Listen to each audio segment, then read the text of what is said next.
कि मैंने अपनी लाइफ में, और आपको भी ये सिखा रहा हूं कि कभी भी आप वचन से बाहर ना जाएं कि परमेश्वर तेरा वचन कहता है कि नहीं, ठगी ठटोरी नहीं करना, रिश्वत नहीं लेना, तो मैं नहीं लूंगा। अगर ये कोठी मेरी नहीं बन रही तो मैं परमेश्वर रिश्वत नहीं लूंगा, मैं तेरे ऊपर भरोसा रखूंगा। मेरी गाड़ी नहीं आ रही अगर, लेकिन मुझे बच्चों को खुश करने के लिए कार लेना है, या मुझे अपने रिश्तेदारों को दिखाने के लिए फॉरेन से इंडिया में कार लेकर जाना है, तो मैं परमेश्वर रिश्वत नहीं लूंगा, मैं कोई गलत काम करके धन नहीं कमाऊंगा। मैं कह रहा हूं कि इसका मतलब उस व्यक्ति की आंखें परमेश्वर की ओर है। ये नहीं कि आप प्रार्थना करते हैं और वचन पढ़ते हैं और आप कह रहा कि रिश्वत कर लेते हैं और आप इधर उधर की बातें करते हैं और ठगी मारते हैं, और तो उसकी मतलब क्या है? इसका मतलब आपका भरोसा परमेश्वर पर नहीं है, आपकी आंखें मनुष्य की ओर हैं। आप सुबह जाते हैं और आंखें लगा रहे हैं, वचन पर आंख तो लगा रहे हैं लेकिन मनन नहीं कर रहे। इसका मतलब परमेश्वर चाहता है कि वचन को सुनना ही नहीं, मानना भी है। दूसरा तीमुथियुस 1:7 में देखो क्या लिखा यहाँ पर, यहाँ लिखा कह रहा है कि मैंने तुम्हें सामर्थ का आत्मा दिया है, भय का आत्मा नहीं दिया, सामर्थ का। इसका मतलब, और कह रहा है कि संयम का आत्मा दिया है। देखो यहाँ पर क्लियर लिखा, परमेश्वर ने हमें भय का नहीं, सामर्थ का, ताकत का आत्मा दिया, डरने वाला आत्मा नहीं दिया। कोई भी आता है आपको छिपकली आपको डरा देती है प्रार्थना में, कोई भी आता है बिल्ली रास्ता काट जाती है, लोग कहते हैं वो तेरी बिल्ली रास्ता काट गई। मतलब आज हो सकता है आपको कोई बीमारी आ जाती है तो उसी समय आप डर जाते हैं। परमेश्वर का आत्मा कहता है मैंने तुम्हें डर का, भय का आत्मा नहीं, मैंने तुम्हें सामर्थ का आत्मा दिया और संयम का आत्मा। मतलब बहुत बार कह रहे कि मैं इसी वचन से बता रहा हूं, लगा के रखना जरा, कि हिजकिया एक बार बीमार पड़ गया, उसको एक बहुत बड़ा फोड़ा हो गया, और फोड़ा होने के बाद उसी समय एक प्रार्थना करने वाला व्यक्ति है और वो राजा है, और उसी समय जब उसको फोड़ा हो जाता है तो उसी समय वो डर जाता है, लेकिन उसी समय उसको भरोसा था, वो एक आत्मिक व्यक्ति था, उसके उसी समय उसको ध्यान आता है कि परमेश्वर की ओर मुंह करना चाहिए मुझे। वो दीवार की ओर मुंह करके परमेश्वर से प्रार्थना करने लगा। तभी उसी समय परमेश्वर ने अपने भविष्यवक्ता को भेजा, यशायाह को, और उसके पास भेजा और उसको कहा, देख, कहता है कि मेरा दास कह रहा है कि ये राजा जो बीमार है, इसको कह दे कि अब तू 15 साल और तेरी उम्र जीवित रहेगा, तू 15 साल तेरी उम्र बढ़ा रहा हूं, डर मत, डर मत। मतलब वो डरा हुआ था, लेकिन उस समय में हो सक रहा था, लेकिन उसने अपनी डर की आत्मा को भगाने के लिए उसने परमेश्वर का सहारा लिया। कुछ लोग अपने डर को भगाने के लिए, अपनी बीमारी को भगाने के लिए, हो सकता है कर्जे का डर हो, बीमारी का डर हो, किसी का पैसे देने का डर हो, या कोई पुलिस केस का डर हो, तो आप लोगों के पास भागते हैं पहले। लेकिन नहीं, पहले आपको परमेश्वर के पास घुटने टेक देने हैं, चाहे आधा घंटा, 1 घंटा आपको टेकने हैं परमेश्वर के सामने, फिर आपकी हेल्प आएगी, चाहे वो मनुष्य के द्वारा आए, चाहे वो कैसे इंस्ट्रूमेंट के द्वारा आए, चाहे वो कैसे भी आए, परमेश्वर आपकी हेल्प जरूर करेगा यीशु मसीह के नाम में, क्योंकि उसने डिवाइन हेल्पर मेरे और आपके लिए रखे हैं। लेकिन वो कब कह रहा है? जब आप परमेश्वर पर भरोसा रखते हैं और संयम रखते हैं। इस व्यक्ति ने क्या किया कि उसी समय परमेश्वर पर भरोसा रखा। 2-3 चीजें बता रहा है, कहता सामर्थ दिया, ताकत दिया परमेश्वर ने, तुम्हें डरना नहीं है, और इसी समय प्रेम, कहता है इसी समय इसने प्रेम रखा परमेश्वर से। इस बीमारी में कौन प्रेम रखता है? कैंसर की बीमारी हो गया इसको, और इसी समय हो सकता था कि ये व्यक्ति हिजकिया बार बार परमेश्वर को कोस सकता था, भविष्यवाणी पर वचन को उठाकर फेंक सकता था कि क्या मिला मुझे तेरे यहाँ मंदिर में आने के बाद, क्या मिला मुझे तेरे चर्च में आने के बाद, लेकिन मेरी जिंदगी में इतनी बड़ी बीमारी आ गई। और उसी समय उसने, हिजकिया ने परमेश्वर से फिर भी प्रेम रखा। डॉक्टर जवाब देते हैं इस बीमारी के लिए, डॉक्टर जवाब देते हैं, लेकिन हो सकता है कोई व्हील चेयर पर हो, कोई बेड पर हो, लेकिन उस समय उसने विश्वास रखा। इसको बोलते हैं प्रेम। तो उसने प्रेम रखा, उसने कहा परमेश्वर कि तू सब कुछ कर सकता है, और उसी समय उसने धीरज रखा, संयम रखा, और उसी समय संयम का आत्मा दिया, और उसी समय कि उसने विश्वास रखा, धीरज रखा, संयम रखा, नहीं परमेश्वर करेगा।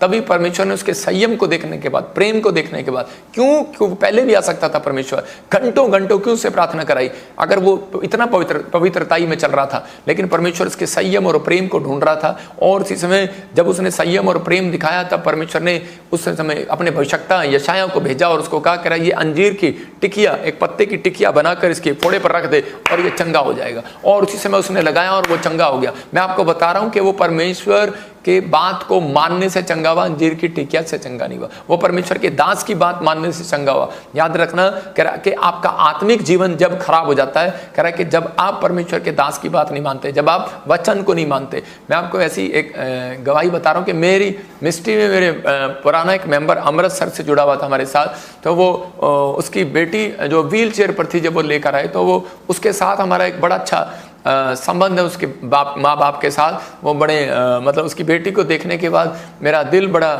पिघल जाता था कि वो बच्ची बड़ी प्यारी थी। और उसी समय लेकिन वो बार बार मेरे पास बार बार लेकर आते कि पापा इसको अभी इसी समय खड़ा करो, अभी इसी समय खड़ा करो, अभी इसी समय खड़ा करो। तो मैं उसको बोलता कि कोई बात नहीं बेटे, ये परमेश्वर की ओर से। और इसी समय लेकिन थोड़े दिन के बाद क्या हुआ, उसकी बेटी मर गई और मैं उनके जब घर पर गया, मैं आज तक किसी के घर पर नहीं गया, लेकिन उस व्यक्ति का, उस बच्ची के साथ मेरा एक प्रेम था। और उसी समय मैं उसके घर पर गया अमृतसर में, और उसी समय जब मैंने उसको जाकर उसकी फैमिली से मिला तो उसी समय उसकी मम्मी कि विश्वास देखकर मैं दंग रह गया। उसकी मम्मी ने कहा कि पास्टर जी, मुझे मालूम था कि आप भविष्यवक्ता हो और आपने हमें बताया नहीं कि हमारा दिल दुखेगा, लेकिन उस कहती कि हम समझ गए कि ये बेटी अगर बीमार ना होती, अगर इस हालत में ना होती तो हम चर्च में कभी ना आते और हम परमेश्वर की सच्चाई को कभी ना जानते, हम परमेश्वर की महिमा को कभी ना जानते। तो इसका मतलब ये था कि कई बार कोई दुख आपकी लाइफ में जब आता है,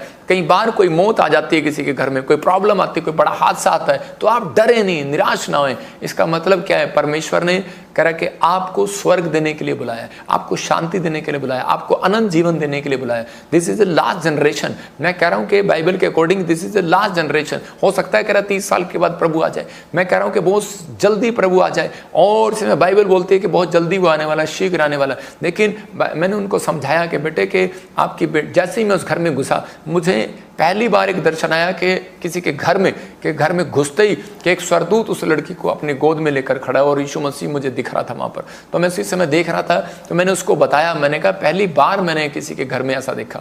मतलब कि ये पवित्र आत्मा की ओर से है कि परमेश्वर ने उस बेटी को इनके लिए रखा था। हो सकता है कि आपके घर में कोई हादसा हो गया हो, आपके घर में कोई एक्सीडेंट हो गया हो, आपके घर में कोई ऐसी बात हो गई हो जिससे आप टूट के और निराश हो गए हो, लेकिन परमेश्वर का आत्मा कह रहा डरना नहीं, कह रहा मेरा बेटा है, मेरी बेटी सुन, अपने दिल के दरवाजे को खोल, कह रहा कि मैं तेरे भीतर प्रवेश करना चाहता हूं, तेरी चिंताओं को दूर करना चाहता हूं, तेरी समस्याओं को दूर करना चाहता हूं। वो तुझे छूना चाहता है, कहता है उस कर्ज से बाहर निकालना चाहता है, उन परिस्थितियों से बाहर निकालना चाहता है। लेकिन ये परमेश्वर ने ये टेम्पटेशन, ये डिप्रेशन, ये चीजें क्यों आने दी आपकी लाइफ में? वो इसलिए कि ताकि आप परमेश्वर के नजदीक आए। पवित्र आत्मा चाहता है कि वो लोग जीवन जिए। लेकिन अगर आप 70 साल जीने के बाद भी, उपदेशक की किताब बोलती है सब कुछ व्यर्थ है। अंबानी के पास कितना पैसा उसने आपने कह रहे कि बेटे की शादी में लगाया। मैं देख रहा हूं 1 महीने से वो फंक्शन ही फंक्शन करते जा रहे हैं, लेकिन इतना पैसा लगाने के बाद भी वो कहता है कि अपनी हेल्थ में सुधार नहीं कर पाया। मतलब कि वो हेल्थ में मतलब इतना सुधार, लेकिन कितना सुधार करेगा? लेकिन एक दिन, ठीक है वो पैसे के हिसाब से वो अपनी हेल्थ में सुधार कर रहा है, लेकिन एक दिन आएगा कि पूरी दुनिया के लोग देखेंगे कि हर व्यक्ति कह रहा है कि मरता है, कोई ना कोई तो मरेगा, लेकिन क्या होगा कि प्रॉब्लम तो उनको भी आएगी, लेकिन पर वो पैसा यहीं रह जाएगा। मैं फिर उनको बता रहा हूँ, सब लोगों को बता रहा हूँ कि उन लोगों में ध्यान रखना कि कोई बड़ा मंत्री है, कोई बड़ा अमीर है, कोई बड़ा धनी है या गरीब है, कहता है लेकिन परमेश्वर के सामने कहता है कि सिर्फ कहता उन लोगों का सम्मान किया जाएगा जिन्होंने धरती पर संयम रखा है या नहीं है, चंगा हुआ या नहीं हुआ, परमेश्वर उसकी संयम का इंतजार करेगा। जिसने प्रभु पर भरोसा रखा, अपनी आंखें परमेश्वर पर लगाई, पवित्र आत्मा कहता है कि उन लोगों की जिंदगियों में आज भी परमेश्वर बड़े बड़े काम करेगा। हिजकिया हो सकता था वापिस चला जाता कि मैं ठीक नहीं हो पा रहा, मैं छोड़ देता हूं परमेश्वर का, लेकिन इसने ऐसा नहीं किया। इसने अपनी आंखें परमेश्वर पर लगाई, परमेश्वर ये गीत है, तू चंगा कर या ना कर, परमेश्वर मैं तो तेरा हूं और तेरा ही रहूंगा। तो उसी समय परमेश्वर ने उसकी जिंदगी में वो चमत्कार किया, उसको हिजकिया को चंगा किया। ऐसा नहीं है एक अन्य जाति भी चंगा होता है। देखें जब उनका विश्वास है, अंबानी के लड़के का विश्वास था कि मैं डॉक्टर से चंगा होऊंगा, तो उसी समय उसने अच्छी दवाइयां खाई, डॉक्टर पर विश्वास रखा, तो उसी समय उसकी हेल्थ अच्छी होगी। मैं कह रहा हूं कि अगर आपका विश्वास डॉक्टर पर है, इंसान पर है, किसी पर भी है, लेकिन एक आस्था आपके अंदर होनी चाहिए, एक विश्वास आपके अंदर होना चाहिए। जब आप विश्वास करते हैं तो पवित्र आत्मा आपकी जिंदगियों में चमत्कार करता है। तो आज आपको बिलीव करना है कि आत्मिक भी डरता है, शारीरिक भी डरता है, बस फर्क इतना है कि शारीरिक परमेश्वर की ओर नहीं, कहता लोगों की ओर मदद मांगने जाते हैं, और लेकिन आत्मिक लोग, मैं शारीरिक लोगों से नहीं आत्मिक लोगों से बात कर रहा हूं कि आज के बाद आप कहां मदद मांगने जाएंगे। आपको फैसला लेना है कि मैं परमेश्वर अपने डर में, अपनी बीमारी में, अपनी समस्या में परमेश्वर तेरे पास जाऊंगा। मैं पवित्र आत्मा के वचनों से आपको बता रहा हूं, भजन संहिता 34:8 में लिखा, कह रहा परख कर देख यहोवा कितना भला है। कई बार वो हमें परख कर देखता है, कई बार वो परीक्षाएं आने देता है, कई बार परिस्थितियां आने देता है कि ताकि आपके घर में लड़ाई झगड़ा है। कई बार वो देखता है कि अगर आप लड़ाई झगड़े में क्या करने वाले हैं, आप बीमार पड़ने वाले हैं तो आप क्या करने वाले हैं। शैतान कई बार हमारे विचारों में डराता है, नहीं तू मर जाएगा, नहीं तेरे साथ ऐसा होएगा, लेकिन बाइबल बोलती है शैतान झूठा है, वो लायर है। तो उसी समय के शैतान बोलता है, कहता है कि अब तेरा क्या होगा, लेकिन बाइबल कहती है परख कर देखो कि यहोवा भला है कि नहीं। किस में? बीमारी में, कर्जे में, परिस्थितियों में, हर परेशानियों में, लड़ाई झगड़े में, क्लेश में, पारिवारिक चिंताओं में, कहता है कि आप परख कर देखो, प्रार्थना करके देखो परमेश्वर भला है कि नहीं। कहता है धन्य है वो पुरुष जो कहता है उसकी शरण लेता है। इसका मतलब परमेश्वर कह रहे हैं कि धन्य वो होगा, पहले कह रहा है परख कर देखो, इसका मतलब उसको मालूम है कि आपकी परिस्थितियां क्या हैं, लेकिन कहता है कि आप आओ मेरे पास, परख कर देखो मुझे, लेकिन मेरी शरण लेकर देखो, मेरे पास आओ। मैं तो कह रहा हूं ये पेड़ है और इस पेड़ के नीचे बैठ कर देखो आपको छाया मिलती है कि नहीं, गर्मी में राहत मिलती है कि नहीं, लेकिन आप नीम के पेड़ के नीचे नहीं बैठते, कई बार पीपल के पेड़ के नीचे नहीं बैठते, कई बार बड़ के पेड़ के नीचे बैठते हैं, उस पर ज्यादा छांव होती है। तो उसी समय कहता है कि आपका फैसला, आपका डिसीजन आपका है, कौन से पेड़ के नीचे बैठना है। यीशु के पेड़ के नीचे बैठना है, पवित्र आत्मा कहता है कि वो छाया मिलेगी। कहता है शरण, कहता है मेरी शरण में आना पड़ेगा। इसका मतलब जो प्रार्थना कर रहे हैं, आज वचन को सीख रहे हैं, तो उसी समय परमेश्वर का आत्मा कहता है कितना भी प्रॉब्लम हो, लेकिन आप शरण लेना सीख जाएं। जब आप शरण लेना सीख जाते हैं, हर संडे जब आते हैं तो आप शरण सीख रहे हैं। जो वीरवार ऑनलाइन जुड़े हुए हैं तो आपने शरण ली हुई है, आपको परमेश्वर शर्मिंदा नहीं होने देगा, याद रखना। लेकिन कब, कौन शर्मिंदा होते हैं? जो जिनके अंदर डर का आत्मा होता है। इस मैसेज को ध्यान से सुनना, जिनके अंदर डर का आत्मा होता है वो जल्द परमेश्वर उनकी मदद नहीं करता। याद रखना, परमेश्वर उनके साथ चलना पसंद नहीं करता। डरपोक लोग स्वर्ग के अधिकारी नहीं होंगे, बाइबल बोलती है। एक बार एक विश्वासी था, बहुत लोगों को वो के लिए प्रेयर करता, बहुत लोगों को सुसमाचार सुनाता, बहुतों को गवाहियां देता फिरता यीशु मसीह के बारे में। और इस समय एक दिन क्या हो गया, अचानक उसका हार्ट फेल हो गया और डॉक्टर ने कहा कि अब तू नहीं बचेगा और तू गया बेटे इस जिंदगी से। और उसी समय वो इतना डिप्रेस में आ गया, इतना टेंशन में आ गया। पास्टर को जब पता लगा कि मेरा इतना अच्छा बिलीवर है, और जब उसके घर पर गया और उसने उसी समय उसने कहा, गुस्से में आ गया और कहने लगा क्या कर दिया तेरे प्रभु ने। कहता मैं तो बस खत्म होने वाला हूँ, कुछ नहीं होने वाला, जाओ यहाँ से, निकल जाओ यहाँ से। लेकिन वो उसी समय कहता कि मुझे क्या मिला। लेकिन उसी समय उस पादरी ने 7 दिन उसके घर जाकर प्रेयर किया, लेकिन उसी समय फिर उसके यही क्वेश्चन थे, क्या मिला मुझे, कुछ नहीं होने वाला। अपनी पत्नी को कहता ले जाओ उसको, भगाओ यहाँ से, भगाओ यहाँ से। लेकिन उसी समय उसने एक सवाल किया पास्टर से, कहता मुझे क्या मिला यीशु मसीह का प्रचार करके? दुख मिला, हार्ट फेल हो गया, ये मिला मुझे।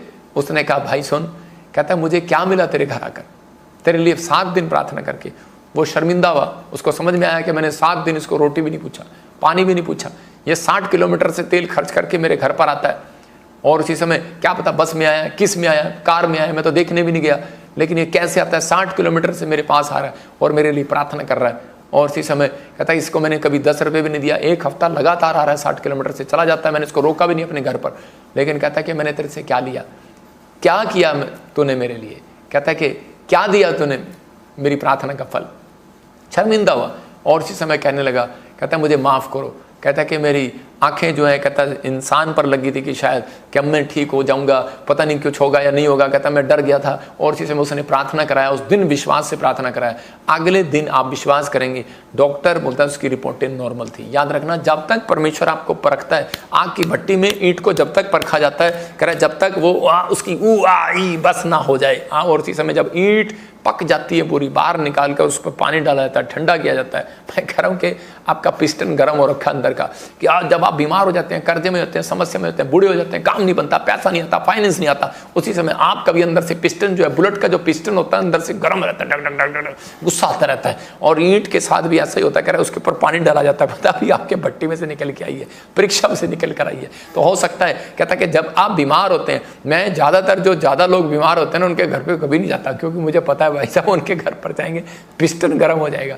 तो इसलिए मैं चेलों को भेजता हूँ, भाई तुम उनके घर जाओ। मैं कह रहा हूँ कि आपको समझना है कि आपका पिस्टन कई बार गर्म हो सकता है, परिस्थितियाँ, पैसा नहीं होता तो उसके कहते हैं आपके पास अगर किसी के घर में डेथ हो जाती है, किसी के पास पैसा नहीं होता, कोई कर्जे में होता है, तो उसी समय उसका पिस्टन गर्म होता है। लेकिन उसी समय उसको कूलेंट डालना पड़ता है मोटरसाइकिल के अंदर, कूल डाउन, बुलेट थोड़ी ठंडी रहे। इसका मतलब कि आपको कूलेंट डालने का मतलब क्या है? जब आप बाइबल पढ़ते हैं, कुछ लोग सिर्फ बाइबल पढ़ते हैं और प्रार्थना नहीं करते, उनका पिस्टन हमेशा गर्म मिलेगा। कुछ लोग प्रार्थना करते हैं और बाइबल नहीं पढ़ते, उनका पिस्टन गर्म मिलेगा। मैं कह रहा हूँ कि ये पिस्टन गर्म कर अगर ठंडा हो सकता है तो वो कूलेंट भी आपको डालना पड़ेगा। इसका मतलब कि आपको इसमें पेट्रोल ही नहीं, कहता है कूलेंट भी डालना पड़ेगा। ये आपकी बुलेट है, ये शरीर है, इसके अंदर आपको कहता है बाइबल ही पढ़नी पड़ेगी और प्रार्थना भी करनी पड़ेगी और परमेश्वर की बातों को अमल भी करना पड़ेगा, जैसा एक प्रैक्टिकल करने भी पड़ेगा। मैं बताता हूँ आपको कि एक व्यक्ति को मैंने एक पेशेंट के लिए बुलाया कि उसको वो जो ऐसे मालिश करते हैं, मेरे दोस्त ने बुलाया, तो उसने उसको कहा कि भाई, कहता मैं ऐसे उसने 4 बार ऐसे किया तो वो औरत ठीक हो गई। और उसी समय जब वो ठीक हो गई तो मैंने उसको पूछा, मैंने कहा यार हम इतने डॉक्टरों को दिखा रहे थे इसको, लेकिन अब ये ठीक कैसे होगी? तो उसी समय उसने कहा, ये भाई मेरे पास आए हुए थे कि भाई ये प्रार्थना कर दो। मैंने कहा हम प्रार्थना भी कर रहे थे, लेकिन ये कैसे ठीक होगी? उसने कहा, कहता जी इनके हमारे शरीरों में कुछ अंग होते हैं, कहता नसें होती हैं, उनको जहाँ से हम पॉइंट को दबाएंगे और वो ठीक हो जाएगा, यहाँ से दबाएंगे वो ठीक हो जाएगा। मैंने कहा अच्छा। मैंने कहा लेकिन पर आप ये बताओ कि भाई आपको ये नुस्खा कैसे मिला? तो वो कहने लगा, कहता कि मेरी जो पत्नी थी, कहता वो इस तरीके से बीमार थी और मैं एक डॉक्टर पे लेकर गया था दूसरे पर, तो उसने यहाँ से बताया कि यहाँ से दबाओ, यहाँ से दबाओ। कह रहा डॉक्टर ने कहा था तेरी पत्नी 1 साल जिएगी, लेकिन अगर तुम यहाँ से दबाओगे, यहाँ से दबाओगे, यहाँ से दबाओगे, तो ये तू अगर करता रहेगा तो क्या होगा? कहता कि वो जिंदा रहेंगी। तो उसी समय कहता कि वो 20 साल जिंदा रही। कहता बस मुझे यहाँ से उंगलियाँ दबाता रहा यहाँ से। तो मैंने कहा अच्छा, तो इसका मतलब क्या है कि अगर आप इन बातों पर बिलीव करते हैं कि यहाँ से उंगली दबाओ, यहाँ से उंगली दबाओ, यहाँ से उंगली दबाओ, तो आप 20 साल जिंदा रहेंगे। तो आपको बस मैं इतनी सी बात कर रहा हूँ कि बस इस उंगलियों से, कहता सिर्फ एक ये पन्ना खोलो, एक ये पन्ना खोलो, एक ये पन्ना खोलो, तो आप बहुत लंबी उम्र जिएंगे। आपको समझना है, क्योंकि बाइबल कहती है, कह रहा है कि मैं उन लोगों को देखता हूं जिनकी हड्डियों में प्रॉब्लम होती है और वो हड्डियों के लिए बेचैन होते हैं। मैं उन लोगों के लिए बात कर रहा हूं कि परमेश्वर का आत्मा कहता है कि 3 अध्याय में नीति वचन में कह रहा है कि अपनी दृष्टि में बुद्धिमान ना होना, यहोवा का भय मानना और बुराई से अलग रहना, ऐसा करने से तेरा शरीर भला चंगा रहेगा और तेरी हड्डियां पुष्ट रहेंगी। जब आपने इस उंगली से अगर काश ये वचन खोल लिया होता तो आपको पड़ा होता कि इसमें बुराई नहीं करना, आपको क्रोध नहीं करना, बुद्धिमान होना, भय मानना परमेश्वर का, हर पाप से अलग रहना, तो कहता है तेरी हड्डियां पुष्ट रहेंगी, भली चंगी रहेंगी। मैं उन लोगों के लिए बता रहा हूं कि पवित्र आत्मा अगर जो आज आपको सिखा रहा है, ये गुण है, ये एक अभिषेक है। किसी व्यक्ति को डॉक्टर के कभी एक गुण दिया गया, किसी को मालिश करने का गुण दिया गया, किसी को प्रचार करने का गुण दिया, किसी को प्रोफेसी करने का, किसी को प्रार्थना करने का गुण दिया गया, लेकिन आपको सिर्फ एक गुण मांगना है परमेश्वर से। मैं कह रहा हूं आज हर प्रकार का डर आपके अंदर से खत्म हो जाएगा यीशु के नाम में। कहता आपको वो क्या मांगना है? कहता परमेश्वर से वो मांगना है, कहता है कि पवित्र आत्मा जी मेरे अंदर का वो डर खत्म कर दे। लेकिन परमेश्वर कहता है कि आपको मांगना है कि पवित्र आत्मा में आत्मिकता में चलने वाला हो जाओ, मेरे अंदर वो गुण आ जाए कि मैं आत्मिकता में चलने वाला हो जाऊं, आत्मिकता में चलने वाला हो जाऊं। मैं कह रहा हूं हाथों को उठाकर आप कह रहे हैं जितने आज परमेश्वर उनकी जिंदगियों में चमत्कार कर रहा है यीशु मसीह के नाम में। आप सबको जय मसीह की। मैं जतिन बब्बर और आप देख रहे हैं मसीह परिवार चैनल। जैसे कि आप सब जानते हैं कि मैं इस चैनल पे प्रभु के अलग अलग दासों की वीडियोस डालता हूं, तो अगर आपको हमारा चैनल अच्छा लगता है तो आप इस चैनल को ज़्यादा से ज़्यादा सब्सक्राइब जरूर करें, ताकि आप प्रभु के वचन को सुन सके। वीडियोस को ज़्यादा से ज़्यादा शेयर करें ताकि जिन लोगों तक वचन नहीं पहुंचा उन तक भी वचन पहुंच सके। सबको जय मसीह की। एक बार मैं आपसे दोबारा कहूँगा कि इस चैनल को सब्सक्राइब जरूर करें और वीडियोस को ज़्यादा से ज़्यादा शेयर करें। जय मसीह की।